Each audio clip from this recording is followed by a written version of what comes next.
الله من الشيطان الرجيم.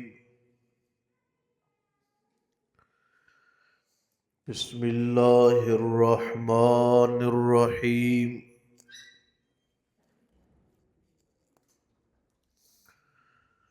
وهو الذي يرسل الرياح بشرا بين يدي رحمته حتى إذا أقلت سحابا ثقالا سقناه إلى بلد ميت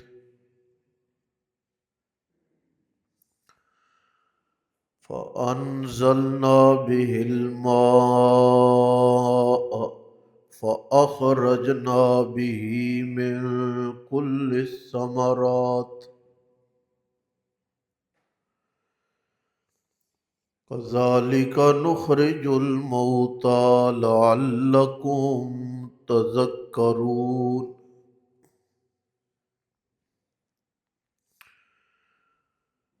والبلد الطيب يخرج نباته بإذن ربه والذي خبث لا يخرج إلا نكدا كذلك نصرف الآيات لقوم يشكرون. وهو الذی اور وہی ذات ہے یرسل الریاح جو بھیجتی ہے ہواؤں کو بشرن خوشخبری بنا کر بین یدی رحمتہ باران رحمت سے پہلے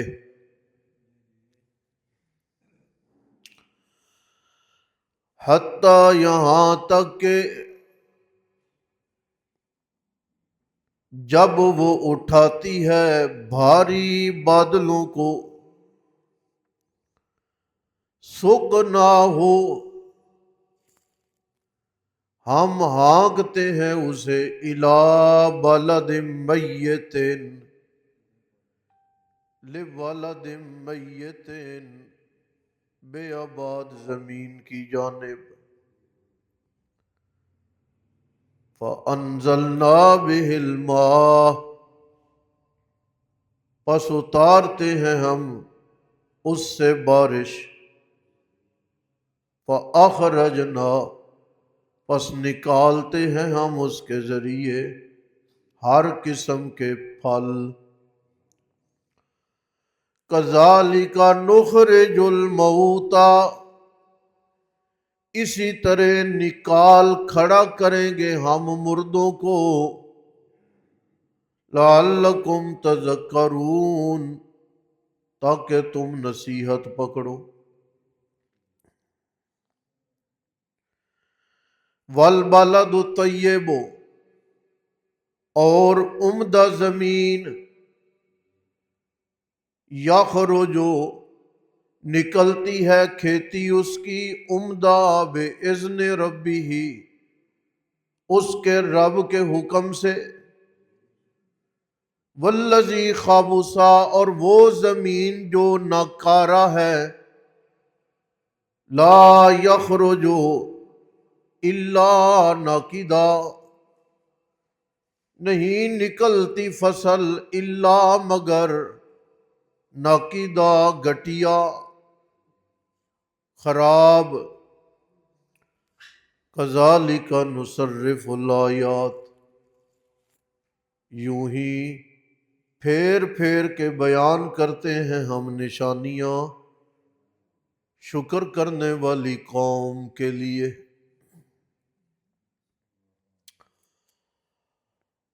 قرآن نے بارشوں کے نظام کا تذکرہ کیا ہے. بارشی نظام میں اللہ اپنی رحمت کے نزول سے پہلے ٹھنڈی ہواؤں کو چلاتا ہوں، اور وہ ٹھنڈی ہوائیں میری رحمت کے برسنے کا لوگوں کو پتا دیتی ہیں، اور وہ لوگ میری رحمت کو سمیٹنے کے لیے تیار ہو جاتے ہیں۔ اے لوگو، جس طرح میں نزول رحمت سے پہلے ہواؤں کو خوشخبری و بشارت بنا کے بھیج کے لوگوں کو مستقبل سے مطمئن کرتا ہوں، اسی طرح بھلے مانس اور فرما بردار اور نیک بندے کے پاس اچھی شکل میں فرشتے بھیج کے اسے کل معاشر کے مستقبل سے مطمئن کر دیتا ہوں۔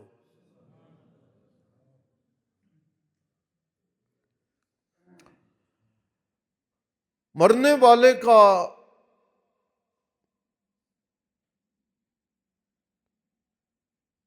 فرشتوں کو اتنی عمدہ شکل میں دیکھنا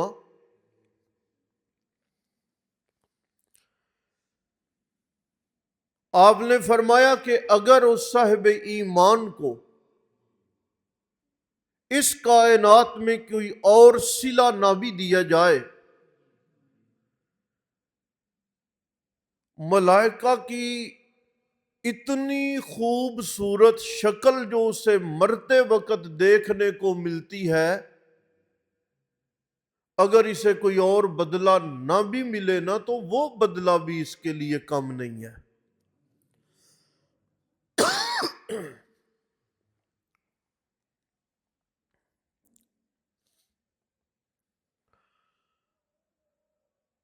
یہ ہوائیں بڑے بڑے بھاری بادلوں کو اٹھاتی ہیں،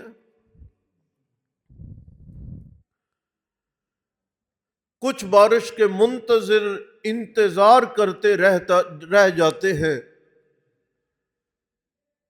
لیکن بھاری بادل ہوا انہیں چلاتے چلاتے چلاتے بہت ساری بستیوں کے اوپر سے اٹھا کے بہت سارے امید والوں کو نا امیدی میں چھوڑ کے جہاں اللہ کی منشا ہوتی ہے اور مرضی ہوتی ہے، اتنے گہرے بادلوں سے پانی کا قطرہ بھی اسی جگہ پر گرتا ہے۔ اللہ کی منشا کے بغیر بھرے ہوئے بادل پانی کا ایک قطرہ بھی زمین پر گرا نہیں سکتے۔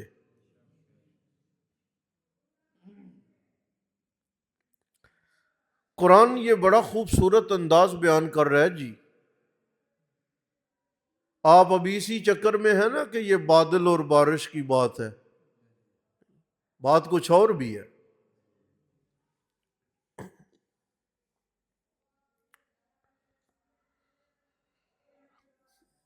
ہم ہانکتے ہیں،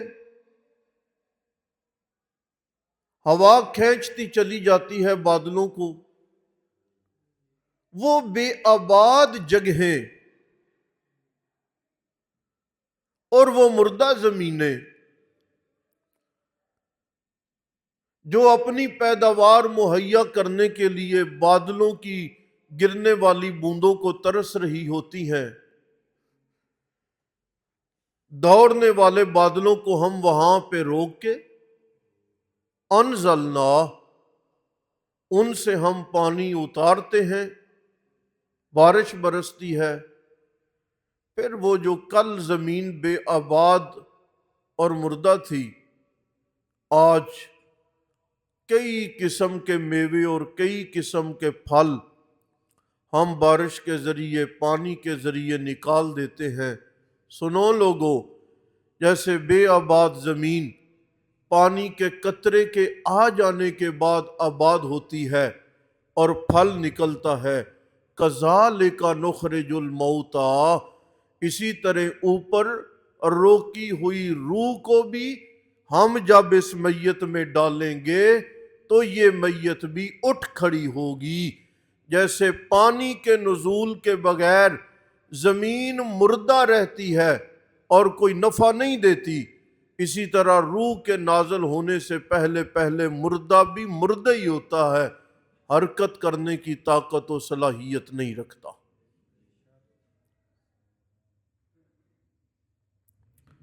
بات اس پہ بھی کرنی ہے، لیکن بات تو اگلی کرنے والی یہ بھی ہے، والبلد الطیب، جو پاکیزہ اور عمدہ زمینیں ہوتی ہیں ان پہ جب بارش برستی ہے تو ماحول کو معطر کر دیتی ہے،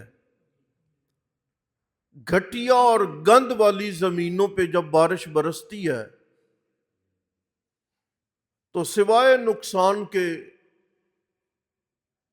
سوائے دو چار جھاڑیوں کے یا سوائے اس گند کی بدبو کے اور کچھ ملتا نہیں۔ سنو، پیغمبر وہ بادل ہیں اور وہ باران ہیں جنہیں اللہ بھیجتے ہیں، پھر معجزات اور وحی اور کتابوں کا نزول، یہ وہ باران رحمت ہے جو زمین والوں پر برستی ہے۔ اگر زمین کا مزاج بلال حبشی جیسا ہو تو پھر اس کے قدموں کی آہٹ جنت میں پہنچ جاتی ہے، اور اگر زمین کا مزاج ابو جہل والا ہو تو ساری دنیا اس پہ لان تان کرتی رہ جاتی ہے۔ بات ہے اصل یہ۔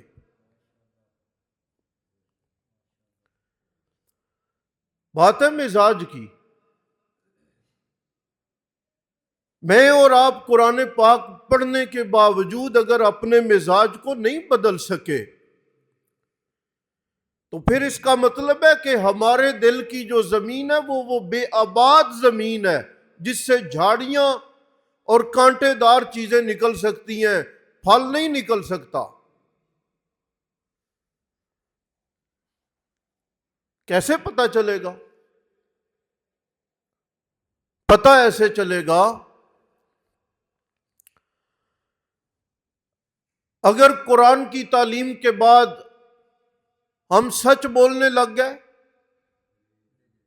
ہم نمازی بن گئے، ہم اکڑے نہیں جھکنے والے بن گئے، ہم نافرمان و باغی نہیں فرما بردار بن گئے، ہم بے ادب نہیں با ادب بن گئے، ہم رشتوں کو نبھانے والے بن گئے، ہم کینہ بغض صاف کر کے اپنے دل کو صاف ستھرا کر چکے، تو اس کا مطلب ہے پھر ہمارا دل ستھرا ہے، پھر اس دل سے تہجد کا خوشبو اور پھول بھی آپ کو نمودار ہوتا ہوا نظر آئے گا، اس دل سے تلاوت قرآن کا پھول بھی آپ کو نظر آئے گا، اس دل سے آپ کو روزہ و نوافل کے پھول بھی آپ کو نظر آئیں گے۔ اور اگر ہم نے گالی، بد کلامی، بد سلوکی، گھٹیا پن، بغض، کینہ، حسد اور لوگوں کے بارے میں طعن و تشنیع اور کسی ایک بات کو پکڑ کے بیٹھ جانے کا انداز اگر ہم نے اپنے دل سے ختم نہیں کیا تو پھر جھاڑیاں ہیں اور کچھ بھی نہیں۔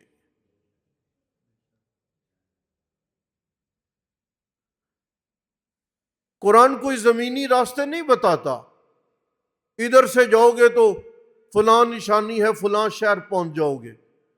قرآن جو ظاہری طور پہ مثالیں بیان کرتا ہے نا، اس سارے راستے وہ ہیں جو جنت کی طرف لے جانے والے ہیں۔ یہ دنیا کے نقشے نہیں قرآن بیان کر رہا۔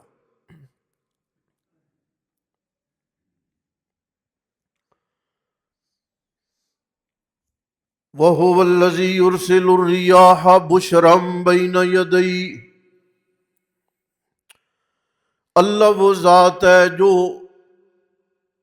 باران رحمت سے پہلے ہواؤں کو بھیجتا ہے تاکہ لوگ مطمئن ہو جائیں۔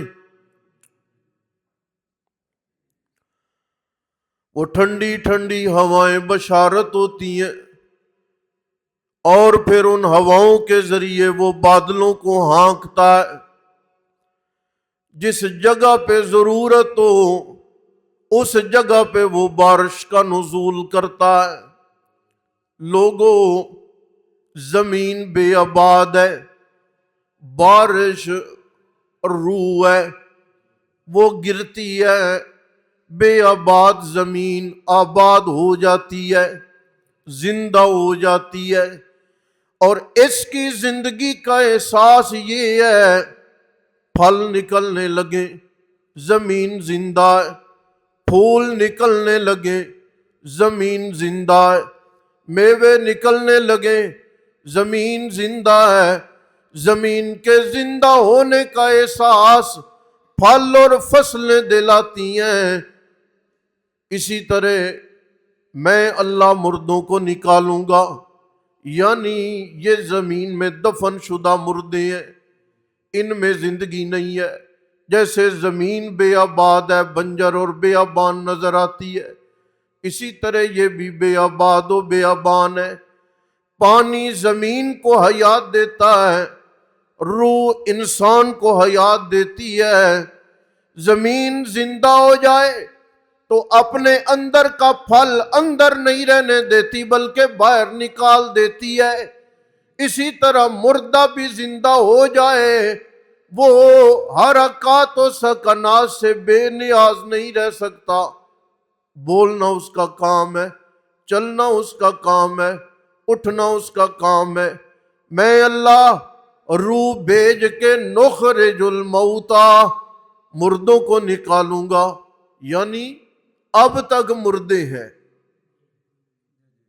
اب تک کیا ہے؟ ہاں، روح نہیں نہ آئی۔ تو آج ہو سکتا ہے کہ شب برات کو سنا آتی ہیں، شب معراج کو بھی آ جاتی ہیں، شب برات کو بھی آج ہو سکتا ہے کہ کوئی چکر شکر لگا جائے۔ میں نے اس دن بھی عرض کیا تھا اور آج پھر آپ کو بتا رہا ہوں اور آپ سن لیں، یہ جی اتنے 100 رکعت نماز ہے اور یہ عبادت ہے، یہ اسلام ایک اعتدال والا مذہب ہے۔ رمضان جیسے عظیم و شان مہینے میں بھی اللہ نے رات کو کوئی لمبی چوڑی ایسی عبادت نہیں کہی کہ 50 رکعت نماز پڑھو تو قبول ہوگی۔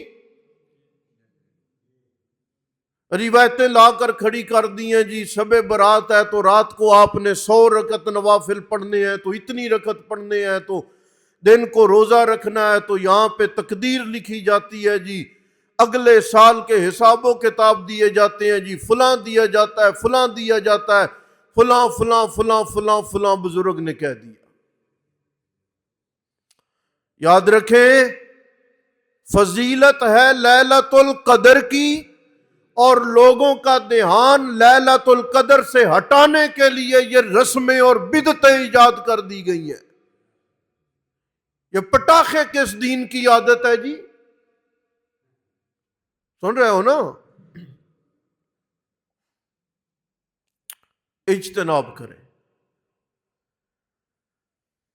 تہجد پڑھتے ہیں آپ، ضرور پڑھیں، لیکن یہ کوئی شب برات کی وجہ سے نہیں ہے۔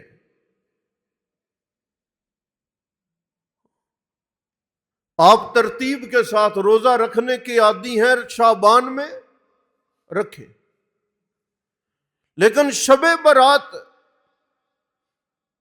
اس کا روزہ کوئی نہیں ہے۔ ویسے شعبان میں نبی پاک علیہ السلام کثرت کے ساتھ روزے رکھا کرتے تھے، نظر آتا تھا کہ آپ رمضان کے لیے لوگوں کو تیار فرما رہے ہیں۔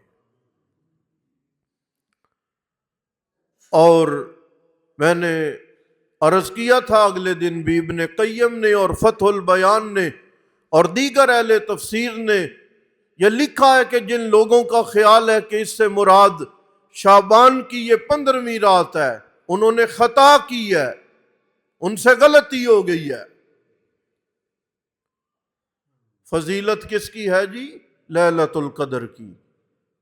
قرآن کا نزول کب ہے؟ لیلۃ القدر کو، رات بھی طے، مہینہ بھی طے، اور اس رات کا نام بھی کیا ہے؟